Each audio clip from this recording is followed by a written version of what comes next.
এবারে নারে তাকবীর, জিন্দাবাদ জিন্দাবাদ।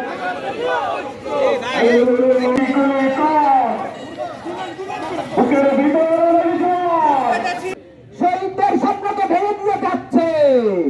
তারা ভাবছে ভাই আদেশ কলোনি তিনি আশুলিয়ার আমি জুলাই যোদ্ধা সাইদ বিন আবির। আপনারা সবাই অবগত আছেন যে আজকে আমার সম্মানিত উপস্থিতি তার আজকে মৃত্যুবার্ষিকী পেয়েছেন।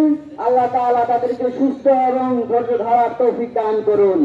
সাইদ এবং শহীদ ওয়াসিম আছে, আরো অনেকে আছে। তো একটা স্বপ্ন ছিল, সেই স্বপ্ন ছিল বাংলাদেশে কোনো বৈষম্য থাকবে না।